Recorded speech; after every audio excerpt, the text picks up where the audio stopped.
Maayong buntag mga kaigsuunan. Maayong buntag. Happy New Year sa matag usa. Praise and thank God for this wonderful morning. Tinuod gayud ang presensya sa Dios. Nagauban ka nato karong kabuntaga, maunang malipayon kita nga nagsimba diha sa ato ang buhi nga Dios. Ug ang ato ang pagampo nga samtang kita magapadayon sa pagsimba kaniya pinaagi sa pagpaminaw sa pulong.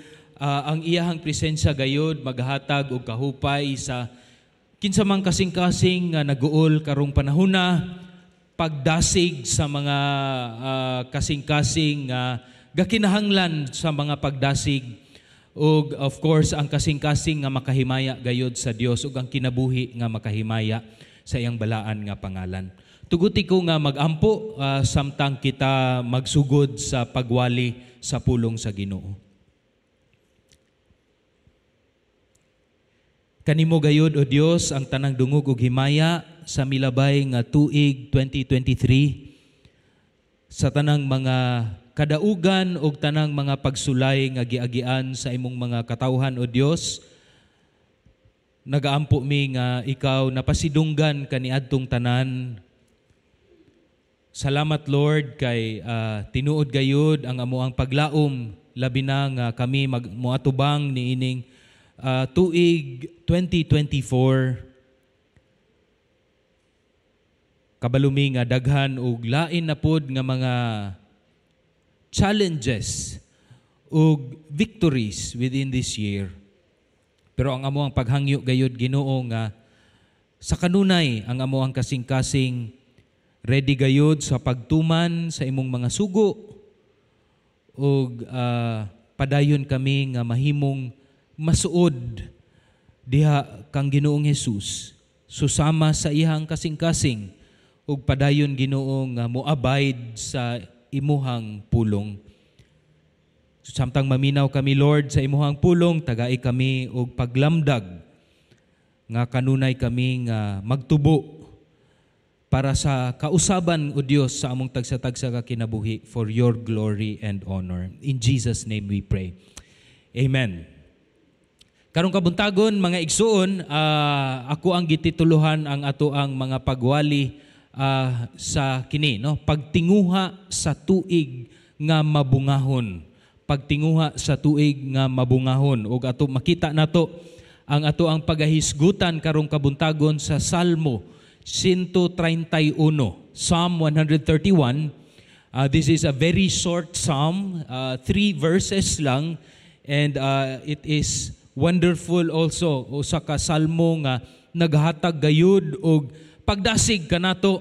Mubo lang siya apan ang iyahang mensahe lawom mudulot gayud sa tagsa-tagsa nato ka mga kasing-kasing.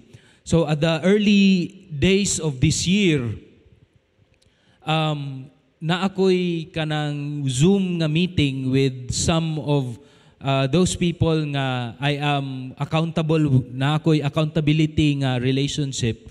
O sa amoag yung paghisgot-hisgot dito sa Zoom, duha ang question nga amo ang gidiscuss. Una, unsay imuhang pasalamatan sa year 2023 ug unsay imuhang gina-look forward sa year 2024. No, and I'm sure many of us have discussed that question sa ato ang wider groups, probably early this year or last year. So when ako anang turn nga mo answer atong duha ka pangutana, actually daghan ko gistorya. Pasalamat ko diri, pasalamat ko sa Ginoo sa pagsulay ug sa kadaugan. Ug sa year 2024, I am also looking forward sa daghang mga kadaugan ug mga pagsulay at the same time. Pero sa ako ang paglantaw-lantaw sa tanan nako nga gisulti, it boils down sa duha ka butang nga ako ang ginapasalamatan sa Ginoo sa year 2023 ug ako apong gina-look forward sa year 2024. Ug kining duha ka butang mura siya 2 in 1 because it's actually about family, but about two families. My family here in GCAF ug my family kaning ako ang biological family nga gihatag sa Ginoo. So actually didto ra gyud tanan, no, gatuyok-tuyok ang ako ang mga pagpasalamat ug ang ako ang mga prayer request for the year 2024. And I realized nga, those two things are really the ones that I really hold dear in my heart. No? Ang ako ang pamilya, kamong tanan diri sa GCAF, o ang ako ang biological family, nga gihatag gayud as a blessing from the Lord to me. And I realized, og nakahinumdum ko sa usa ka kahoy that usually grows in the kanang rare kaayo siya nga makita nimo, but it grows in the desert, no? Matud pa, this is one of the trees that will survive in the harshest of environments. Labi na dito sa western area of the Sahara Desert. It is called the argan tree. Na usa siya ka kahoy, gagmay ang iyahang mga dahon, but it survives through the harshest conditions sa Sahara Desert. Matud pa sa mga biologist, ang paagi daw nga mo survive siya kay ang iyang roots will go very deep, no? Mo adto sa pinakailalom aron mangita og tubig, no? And it survives through many decades. In fact, ang pinakauna niya usually on average nga mugawas ang iyahang fruit is after 50 years pa nga siya natanom. Yet after 50 years mugawas ang argan fruit, mahimo siyang usa ka bililhon gayud nga prutas because it produces vitamins, it produces a lot of kanang oil within that fruit that is good for skincare nga mga products o antioxidants for the body. So it tells us kining argan tree is something that will survive even through the many struggles dito sa disyerto. Yet it will also thrive, no, nga dili lang siya mo survive, mahimo siyang mabungahon o mapuslanon gayud kay tungod ang iyahang prutas nagdalaman og bililhon gayud kaayo nga mga nutrients that will help other animals o bisan kita nga mga katawhan. So as I was looking at my life and also as a church, kabalo ko nga daghan kaayo pud ta og mga pagsulay, no, kita as a church. And dili nako matagsa-tagsa kay kabalo ko grabe gyud ka lisod siguro sa uban kanato ang year 2023. Yet we are, no? At the first Sunday of the year 2024, buhi ra gyapon ta. Salamat sa grasya sa Ginoo. No, palakpakan nato ang Ginoo. But we know that as believers of the Lord Jesus Christ, wala man ta gibuhat sa Ginoo aron igo lang gyud mabuhi. Kundili gidisenyo ta sa Ginoo nga luyo sa daghang mga pagsulay ug kalisod niining kalibutana, mahimo kitang mabungahon ug ang kining bunga nga gihatag sa Dios kanato mahimong mapuslanon para sa mga katawhan ug mahimong makahimaya gayud sa Dios. And this is my prayer for us this 2024 nga ang atua gayong pagtinguha karong tuiga nga kita mahimo gayong mabungahon luyo sa daghang mga pagsulay nga moabot sa atoang kinabuhi. Kay mga igsoon, mauman kini ang pulong ni David sa Salmo 131. Og unsaon kini nato mutuon kita niining mga bersikulo, tulo ka bersikulo nga gisulti ni David. Og kini magatudlo gayud kanato ug ang balaang espiritu magagiya kanato in the year 2024 that we will become fruitful ug magatinguha kita sa mabungahon nga tuig. Atong basahon mga igsoon ang Salmo 131. This is a song of ascent ni David ug nag-ingon ang pulong sa Dios. Jehovah, ang akong kasing-kasing dili pala bilabihon, ni mapahilason ang akong mga mata, ni magabansay-bansay ako, nga akong kaugalingon alang sa mga dagkong butang. Kun sa mga butang nga hilabihan katingalahan alang kanako. Sapagkat tinuod gialam-alaman ko o gipahilom ko ang akong kalag sama sa usa ka bata nga gilutas sa iyang inahan, sama sa usa ka bata nga gilutas ang akong kalag sa sulod nako.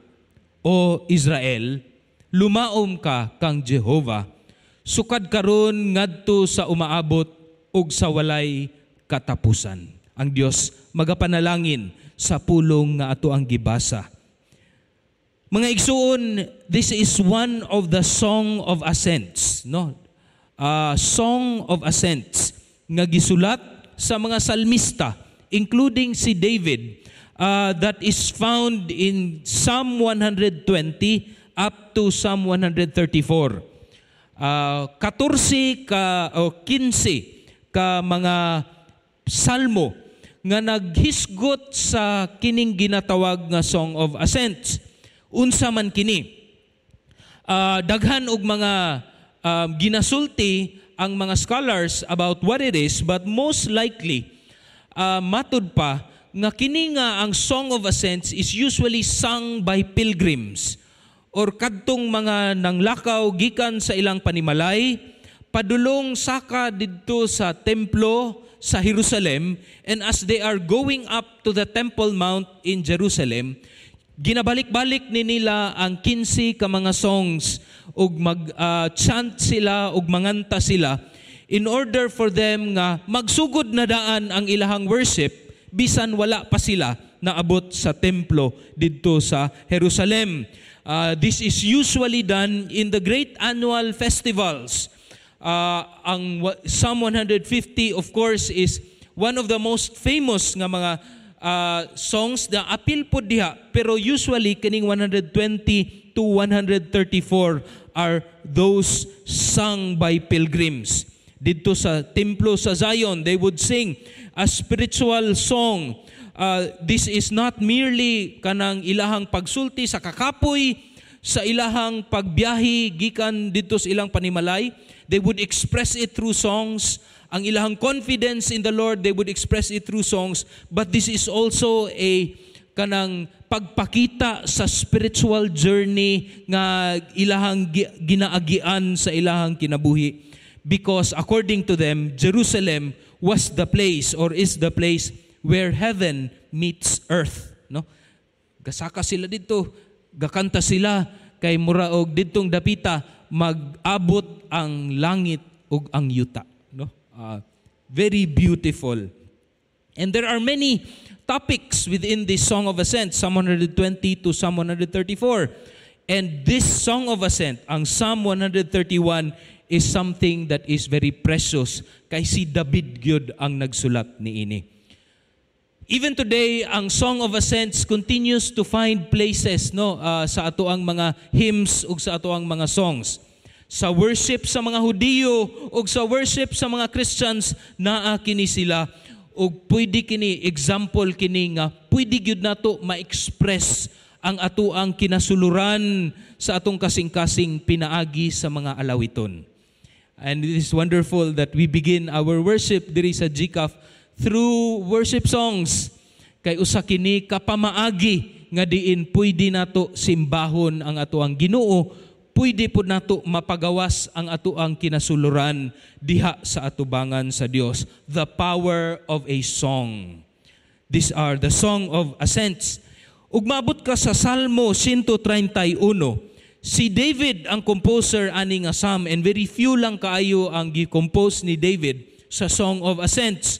Pero nagpakita kini ang Psalm 131 nga hugot kaayo ang kumpiyansa ug ang pagsalig ni David sa Dios bisan luyo sa daghang mga pagsulay nga iyang giagian sa tibuok niya nga kinabuhi.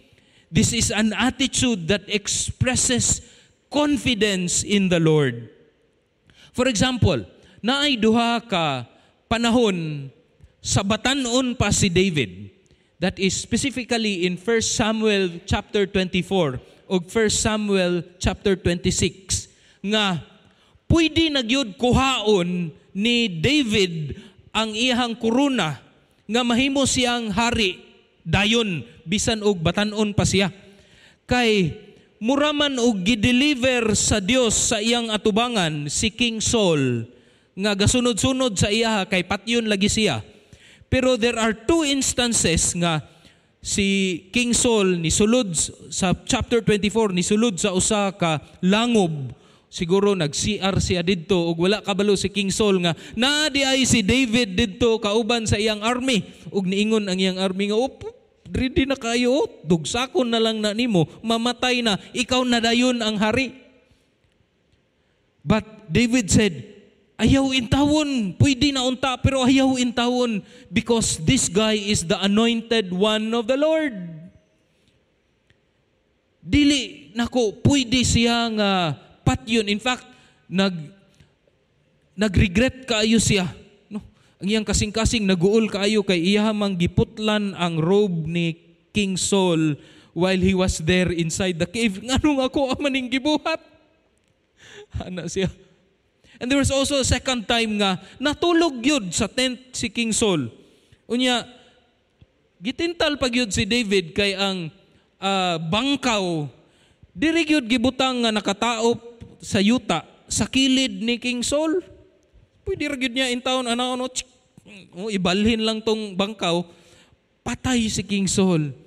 But David had this great confidence to wait upon the Lord even in great struggle. Even in great struggle. This is a psalm that expresses nagpakita ni ining dako kaayo nga confidence ni David in the Lord. So it is a kind of an argan tree where it is contented in what is going on, yet at the same time, it thrives, it grows even in the harshest environment. Usahay, kaning contentment and growth is something murag dili man ni siya kanang naa siya'y murag bangga siya, no? Paunsa kang makontento unya mo grow at the same time. But this is exactly what David is trying to tell us in Psalm 131. For us to grow in our life sa ato ang panlantaw ni ining kinabuhia, sa ato ang karakter, sa disposisyon, sa ato ang kasing-kasing, we are to be confident and contented in the presence of the Lord. So in this song of ascent, nagsulti kini nga ang pagsalig ni David sa Dios mao ang tumong ug kini gipadayag sa tulo ka disposisyon or kahimtang sa kasing-kasing ni David that is said or that is written in these 3 verses. Unsa man kini nga tulo ka kahimtang sa kasing-kasing ni David? Una, ang first disposition is a biblical self-awareness. Pagkaila sa iyahang kaugalingon diha sa pulong sa Dios. A biblical self-awareness. David begins this song of ascent with a declaration nga ang ihang kasing-kasing dili gayud hambugiro. Dili pala bilabihon ni ang iyahang mga mata mahilason. No, nang hilas kayo, no? Bahala og pobre basta hilas, no? Nami inana, no? But this is a declaration that no, dili ko ingon ana. It is an understanding that God hates those who are proud. The heart in this context is not merely the mind, kay usahay sa Old Testament daghan man siya, no, ang uban mind, but it is really a character that is within us, an inward self kung kinsa gayud sa kinasuluran si David at this time. And he said, dili ko mahilason ug dili ko hambugiro. In the second part, kining akong mata unsa ni mapahilason. In the Hebrew, it literally reads nga, my eyes are not lifted up. Kung sa Pinoy pa ni siya, mao ni siya kadtong taas noo kahit kanino. No? And we oftentimes sing that song. Although siguro kung atuag yung sabton, tungod kay we have been colonized by 3 colonizers, not merely 1. Tulog yun kabuok.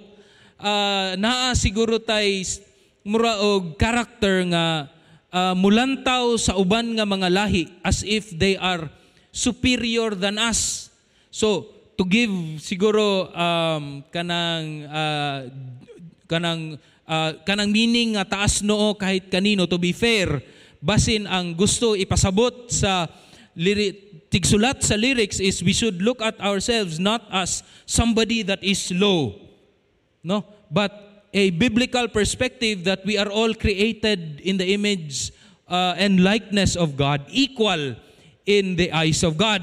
So I give that kanang credit, no, siguro nga sayop ang ako ato ang typical nga interpretation. But if you really look at it as well, taas noo kahit kanino, dili pod nimo ma-blame if I look at it as something that is prideful. No? To be proud. And in the Old Testament, if your eyes are lifted up, it is a metaphor of boastfulness and pride. So, in other words, David is denying dili gyud ko, wala ko'y ingon ana nga demeanor, a proud demeanor. Because he knows that in Proverbs chapter 30, he knows even in the Old Testament, in the Torah, that those who have an eyes that are lifted up are abhorrent to the Lord. Proverbs 6:17, the Lord hates those who lifts their eyes, kanang proud sa ilahang kasing-kasing. This self-awareness in David's life comes from experiential intimacy, an intimacy with God. Nga iyahag yung matilawan gyud niya sa matag adlaw nga siya nagkinabuhi. And this intimacy with God, ma-experiensyahan pod ni nato in 2 spiritual disciplines. Duha ka spiritual disciplines that David is really fond of. Una is the spiritual discipline of, number 1 is reading God's Word, pagbasa sa pulong sa Diyos. And we see this in the very first chapter of Psalm chapter 1. No? Bulahan, blessed are those, no? Bulahan ang tao nga sa kasuguan ni Jehovah ang iyang kalipay, ug sa kasuguan niya nagapalandong siya sa adlaw ug sa gabi, or nagapamalandong siya sa adlaw ug sa gabi. Sa pulong sa Ginoo.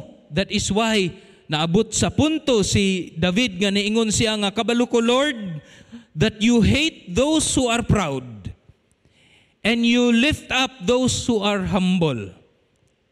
And he declares, Lord, dili gyud ko ingon ana.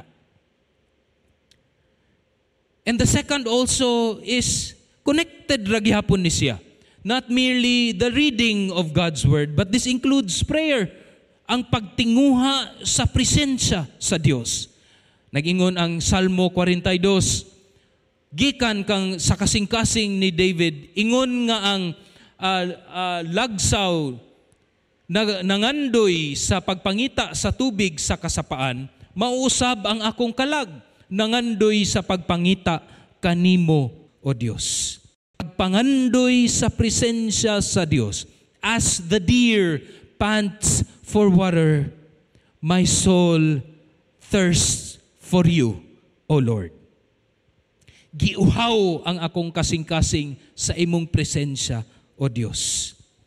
Now this is the disposition sa kasing-kasing ni David, and it brought him to a realization, a biblical self-realization, kung kinsa gayud siya, knowing that this is who God is, unya nahimo siyang suod sa Dios.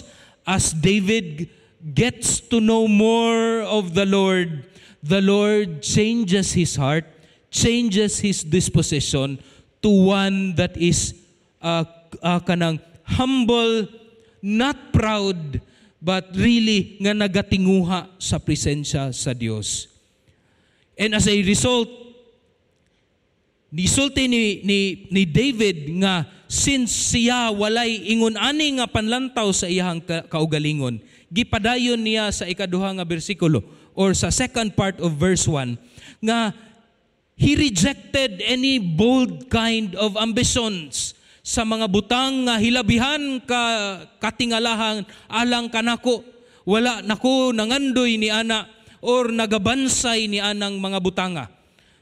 He denied or he rejected any bold ambitions nor to strive things for things that are beyond him. Now, sayop di ay mangandoy mga igsuon. Sayop ba di ay mga ambisyon na dili ni ingon ani ang pasabot.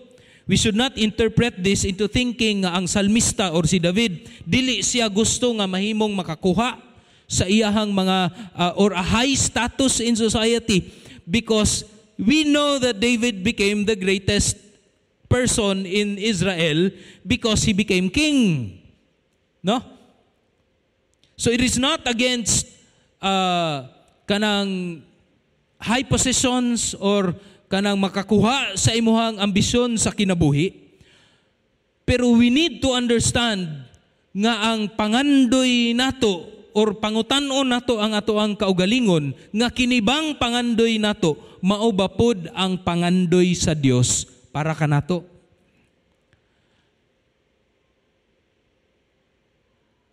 It is not against high position nga gihatag sa Dios, that is divinely given. Apan nagpakita kini sa usa ka critical attitude towards pure blind ambition. Kanang tinguha nga mahimo kong ingon ani, pero asa man ang Dios sa pagtinguha nimo aning mga butanga. Because as you get to know the Lord ug mahimo kang masuod sa Dios, kabalo pod ta nga ginausob pod sa Ginoo ang atoang kasing-kasing, that our heart will become just like the heart of the Lord Jesus Christ.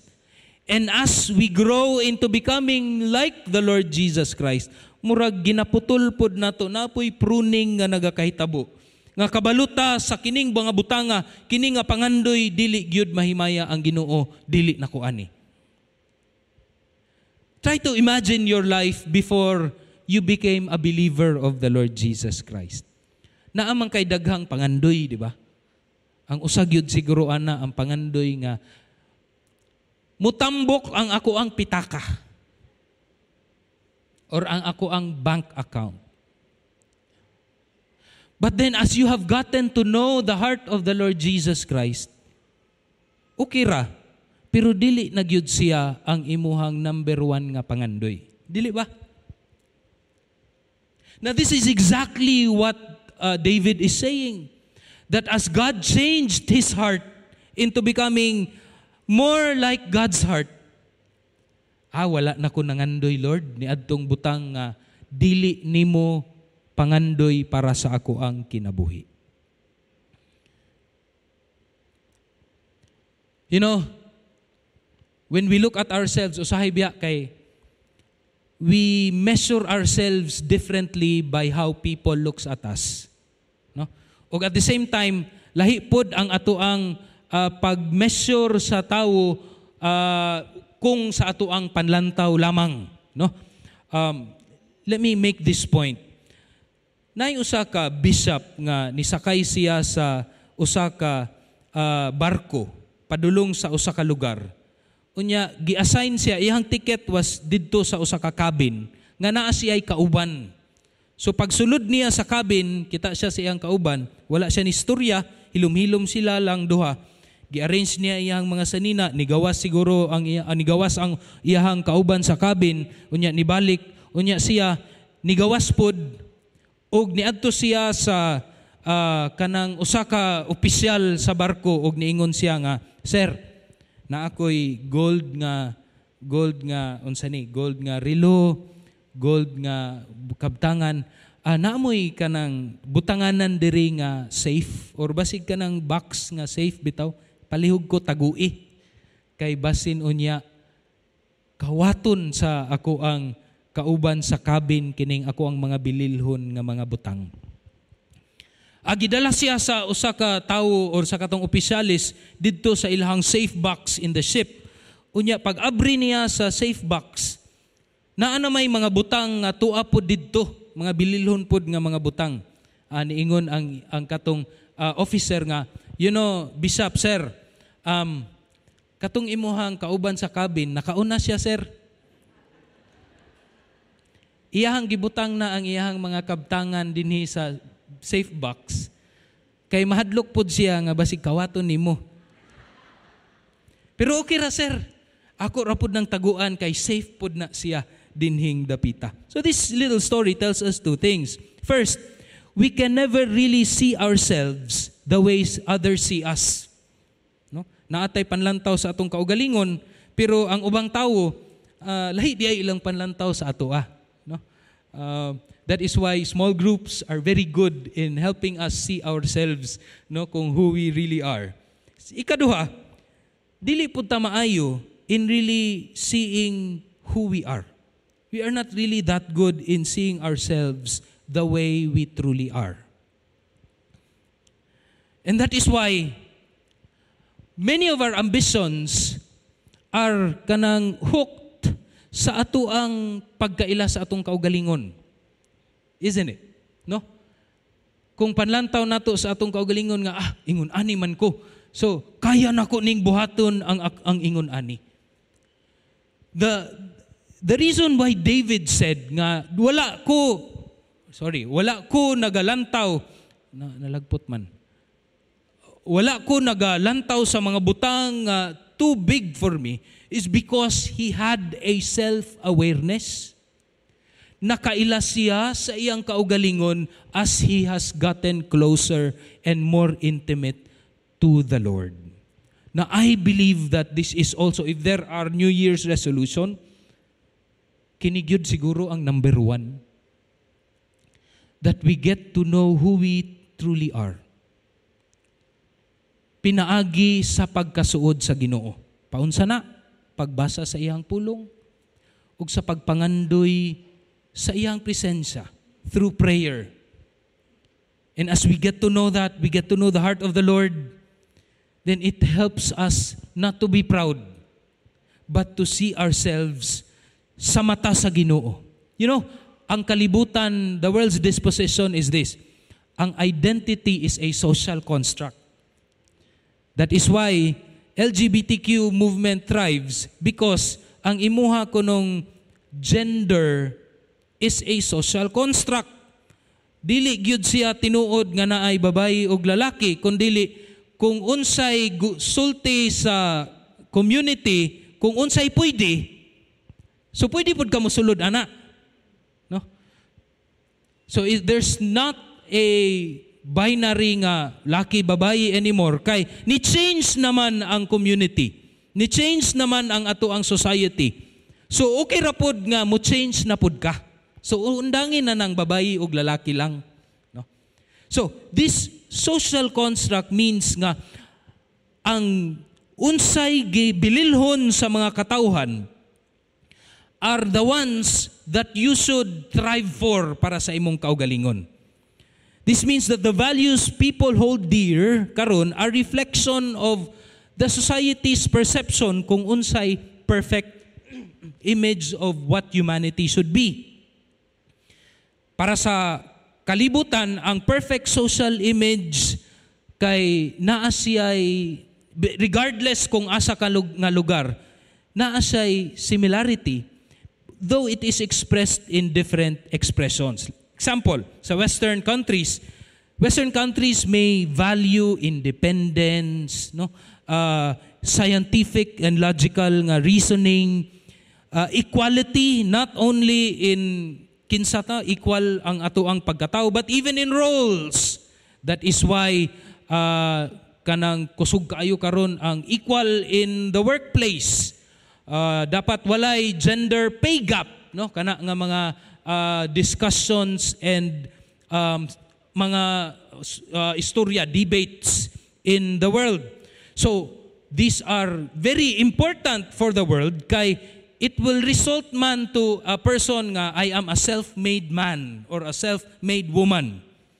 Mahimo kong madaugon sa ako ang gipili nga career sa kinabuhi. So this is actually really the point where you would become rich and you would become somehow adunay kadaugan sa imuhang kinabuhi. Now we look at the Eastern countries, we may value naapoy the same tungod kay duol naman ang kalibutan na influensyahan naman ta. Pero naay variations such as we are looking for praises in the family. No nga, mahimutang mabungahon sa atong karir pero it doesn't stop there. Gusto gyud pud ta nga ang ato ang pamilya musulti kanato nga uy kini siya maayo gyud ni siya. Akong anak maayo gyud ni buutan human successful. Unya ang imuhang mga parenting nga sa una kanang gasigi og pangaway sa inyong pamilya moingon na dayon nga believe gyud ko aning bata no believe gyud ko aning pamilya. We want that, di ba? Gusto ta ana labi na og mag-reunion nga ikaw na mahimong star sa reunion kay uy grabe gikan ni abroad bisag asa ra ni galaglaag, no? We love that, no? We also value kanang pagka-practical, pragmatic, and we look up to people who are like that to a point that we elevate them with high honor sa ato ang family. But you know, the root of this all, whether in Western countries or Eastern countries, is really pride. Pride. Gusto ta nga mulabaw. Although we are crying out for equality, pero at the end of the day, gusto gyud ta nga mahimong mulabaw, nga i-look up sa mga katawhan, nga maayo gyud ni siya nga tawo. David declared the opposite. And we will only become like that if we know who we really are. Jesus always knew who he was. He was completely self-aware. He knew that he was the unique, eternal Son of God, sent to earth to demonstrate the perfect character of his Father in heaven and to show us how it would look for a man to live in a perfect submission to and in perfect fellowship with God. We can only get to know ourselves if we also get to know more of this person who is who has a perfect understanding of who he is. This is the Lord Jesus Christ. And John chapter 1 verse 12, kung kailata kang Ginoong Jesus, and to all those who receive him, to those who believe in his name, he gave the right to become the children of God. We get to know who we are. We are the children of God. That is through the Lord Jesus Christ. Unya mabansay na dayon nato pinaagi sa grasya sa Ginoo ang ato ang kinabuhi. We are able to weigh who we are and make decisions that would glorify the Lord. This is the first disposition sa kasing-kasing ni David. Self-awareness, a biblical self-awareness. Ikaduha nga disposisyon sa kasing-kasing ni David is a trustful contentment. Usa ka pagkakontento sa kinabuhi nga gagikan sa iyang pagtuo sa Dios. Si David presents confidence in the Lord nga it did not come naturally. Kundili it came through many struggles, daghag pagsulay, that he was able to calm and quiet himself. Gisulti kana sa bersikulo 2. Sa pagkatinuod, gialam-alaman ko o gipahilom ko ang akong kalag. So he had experienced a lot of difficult circumstances sa kinabuhi. Apan, he was able to quiet himself. It did not come naturally, pero nahimo siyang kontento. He is now as content as a weaned child. Usa ka bata nga na-win na bitaw kanang usahay ibutangan bitaw na nilag sili ang suso sa mama or unsa ba kanang dili pod sili siguro, no? Kanang kalamansi, no? Para muundang na og inom ang bata sa gatas. That is a weaned child. Very interesting. Ang Hebrew word nga gamul, which is weaned child, pwede siya nga kana, no? Nga nalutas na, mao day na nga, no? Nalutas nga bata. But it could also mean a contented nga child.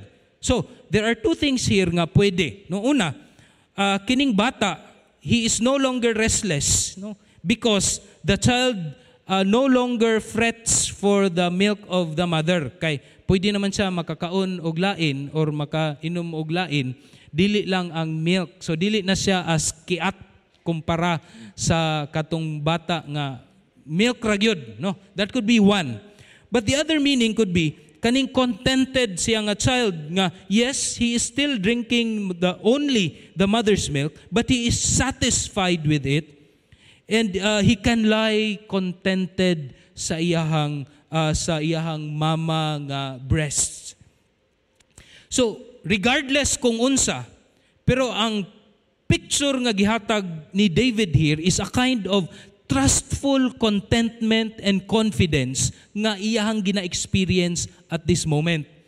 A deep sense of peace, tranquility, and contentment with God, even in the past struggles or even in the present nga mga struggles.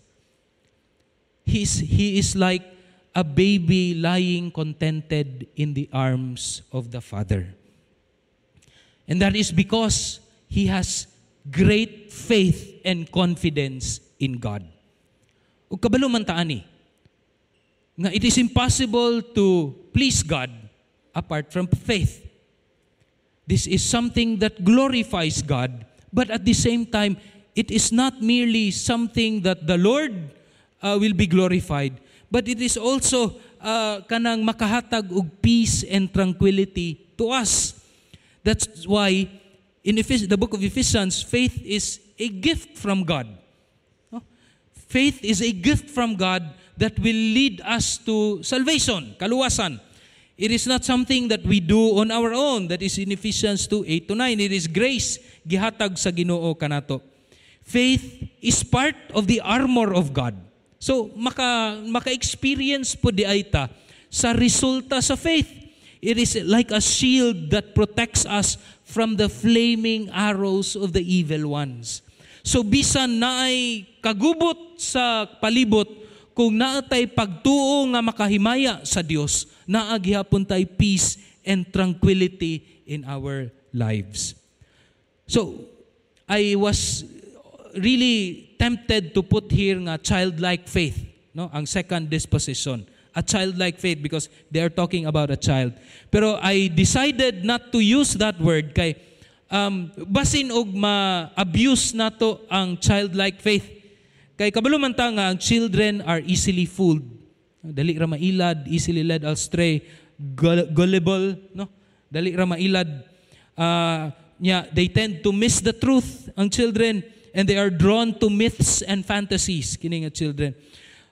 But childlike faith is not that. Dili gyud na. So in fact, Jesus promoted a humble, honest kind of faith in God, and he used an innocent child as an example. Ingon si Jesus sa Matthew 7, no? We are to emulate the faith of children, and we should simply take God at His word. As children trust their earthly fathers, we should trust that our Father in heaven will give good gifts to those who ask of Him. Matthew 7:11. Nga naatay pagtuo sa Ginoo, confidence in the Lord, nga whatever He says, He will do it. So maunang usahay sa akong mga bata, labi na og CR time. Unya, busy si Bonbon, akong kuyugon ang akong babayi. Di man ko pwede mosulod sa CR sa babayi, di ba, sa mall. So she has to go through, gamay pa, 5-6-year-old. So I would say nga, you go on ahead, diri ra ko motindog. Bahalag unsa ka kadugay diha sa CR, diri ra gyud ko. Ug di gyud ko mohawa diha kay the moment nga mawala gani ko na pagawas niya, wala ko, muhilak na day na siya. And somehow there was a trust that was broken. So dito gyud ko magtindog. Bahalag kay hiun pud ko. Hulaton gyud nako siya nga pagawas niya nga naapod ko. No? Because she takes me at my word. A kind of trust and confidence in the Lord. Mao na siya ang childlike faith. That whatever God says in His word, He will do it. I have the faith that He will do it. Okay, pwede manggod pud nato ma-overinterpret ang childlike faith. No? Nga to a point nga mutuo ta sa mga butang nga murag mythical o fantastical. No? But this is what David is trying to say. A kind of disposition sa iyang kasing-kasing. Nga no matter what happens around us or no matter what happens before or what happened before, I am contented and I will thrive tungod kay naaman ko diha sa pulong sa Ginoo. Nagatuo man ko sa pulong sa Ginoo. The world's disposition is strength comes from self-empowerment. Para ako dili mapildi, para ako adunay kalinaw, tranquility, I have to empower myself and be a better person. Which is why if you look at karong panahon na sa Google and all, daghan kayo ang ga-search og mga self-help nga mga how to encourage ourselves this new year 2024. No, daghan kayo og mga ga-search og mga ingon ana. And I also would say nga probably there are many people who are going to bookstores right now and are buying self-help books, self-empowerment books so that they will become successful in the year 2024. There are so many self-motivating articles. One of that is Napoleon Hill's Think and Grow Rich. This is a classic. It has sold over 80 million copies worldwide. You know, it was released in 1937. And this is the mother of all self-help books. Think and Grow Rich. And it became a model for many self-help books. Si Hill interviewed highly successful business moguls of all time, his time, they identified key laws and habits that drive success.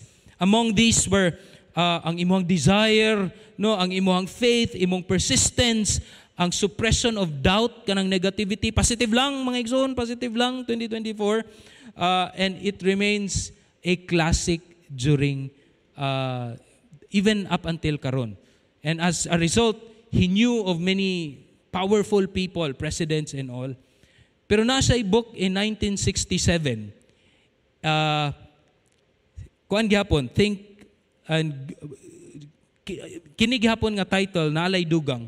And it gisulti niya in chapter 10 nga there were spirits kuno that have told him this kind of mga principles nga iyahang nasulat sa Think and Grow Rich. No? Spirits that were telling him, no, small letter S ha, what to say, what to do, that is according to him and his book in the 1967. There are so many books that are like this in the market. There are so many articles you can read that are like this, that are in the internet. But I pray, as a believer of the Lord, as believers of the Lord Jesus Christ, our strength does not come from empowering ourselves. And in fact, this is the story of David in 1 Samuel chapter 30. Nga he came to a place with his army in Gilgal. Unya, pag-abot nila dito sa Gilgal, ang mga babayi o mga bata gipang kidnap sa Amalekites. And many of their buildings and their tents were destroyed by this great army, enemies of Israel, the Amalekites. So, naabot sa point nga, nihilak si David together with his men. No? Until, at matud pa sa Biblia, their strength grew weary or nahutdan sila og kusog. Grabe nga hilak. Makakita ra ko ana og kana bitawng kanang either namatay or panahon na nga gilubong ginaog na bitaw sa yuta nga wala na iluha, wala na ikusog, maglingkod na lang. Kay grabe na gyud nga paghilak. So this is how the picture of David and his army were crying. Apan dili lang kana naabot pa gyud sa point nga gipakasad-an sa iyang tibok army si David nga ready na siya batuhon sa iyang army. But what did the verse say? 1 Samuel 30 verse 6. David was greatly distressed because the men were talking of stoning him. Each one was bitter in spirit because of his sons and daughters nga gikidnap. But David strengthened himself in the Lord. Or David found strength in the Lord, his God. Knowing who our God is, David is telling us that we should draw strength in Him. So I ask you this, where do you draw your strength when struggles overwhelm you? Kabalubya gyud ta nga ang mga problema, it tends to drain us in all angles sa atong kinabuhi, whether emotionally, financially, physically, leaving us empty and desolate. Where do you draw your strength? For believers, our strength is found in the Lord, who is eternal, immovable, and almighty. Last na gyud ni, fast. This is my New Year's resolution nga mawali kog taas. Okay. Third is the Godward confidence. Disposition, Godward confidence. The Lord, David says lastly, O Israel, lumaom ka kang Jehovah, sukad karon ngadto sa umaabot ug sa walay katapusan. Hope for Israel in the Old Testament is the continuing help of God. Kaning word nga hazer, God is our helper. Nga kung dili mo abot ang Ginoo nga mutabang kanato, then Israel will die. God is the helper of Israel, hazer, from the attacks of the surrounding kingdoms. And eventually, kining nga help or kining nga hope is put upon a certain figure, a Messiah, a deliverer chosen by God to redeem Israel. That is Isaiah 42:1. David says, Israel, hope in the Lord. Put your hope in the Lord. Hope is not something that is frail or kanang wishful thinking lang, because in the New Testament, the book of Hebrews tells us this is a confident expectation of something that you found very credible and reasonable because it is God who says it. It's not something unreasonable. Hope is a firm assurance regarding the things that are unclear and unknown. It is very fundamental component sa righteous nga life. Nga nganong magkinabuhi man ta nga matarong? Because we have hope. Without hope, life loses its meaning. And it's very interesting how, atheists people kanang express hope. No? I'll share that later. In the New Testament, the idea of hope is the recognition that Christ has found the fulfillment of the Old Testament promises. Si Christ ang Messiah, our Redeemer, our Savior. And Christian hope is rooted in faith in the salvation of the Lord Jesus Christ. Hope is brought into being through the promise of the Holy Spirit nga naa sa atong kinabuhi. We don't push ourselves to become hopeful. It is the presence of the Holy Spirit that gives us hope in this life. And kining hope is something that is so powerful sa kinabuhi sa usa ka Kristohanon. When we talk about hope sa kalibutan, hope is found in temporal things. So I read an article about mga atheists, and they were asked the question, where do you find hope? Ang usa ka atheist, si Luc Bovens, he called this as a secular hope. Ug niingon siya nga, mura gud ni og kanang moadto kag disco, no? Music ang DJ didto, tugs. Wa man ay pulos. Ingon siya, di ba? Adto kag disco, wa man ay pulos. It has no point kundili fun with no lasting value. Lingaw kay ka, pero paghuman, di ba, kapoy kay ka. No? Think of it that way. No? you can just think how amazing this admittedly temporary experience, and hopefully you can find purpose in that. Another physicist, his name is Atom Shah. Niingon siya, yes, of course, I know that life is ultimately without meaning or purpose. But the trick is not to wake up every morning and feel that way. Pugsun nimo imong kaugalingon nga una-una nga, oy, naay punto ang kinabuhi. A sense of meaning. Embrace it. Create a sense of meaning and purpose by doing something useful with your life. No? Be creative. Teach other people. Inspire other people. I don't mean that in Ponzi or hipster way. I mean, make curry. Build a bookshelf. Write a poem. Matud pa niya. That's how you can create hope, but their hope is anchored on temporary things. This is a kind of, matud pa, a cognitive dissonance.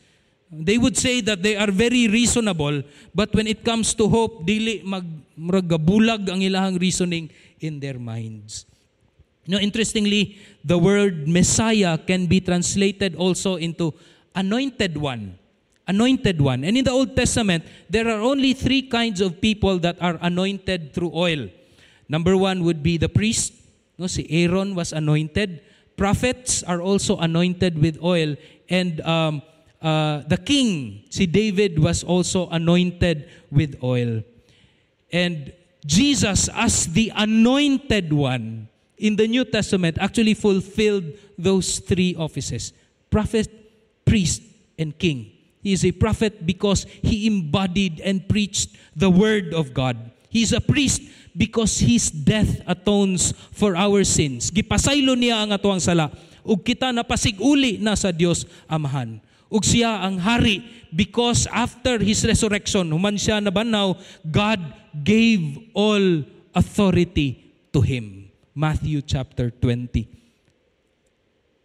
Now, these 3 things, our hope is in the Lord, our strength is in the Lord, and our intimacy should be in the Lord in this year 2024. So mga igsoon, padayon kita sa year 2024 nga mabungahon diha sa Dios nung pagkasuod sa pulong sa pagtuo ug sa paglaom kaniya. Let us give a round of applause to the Lord.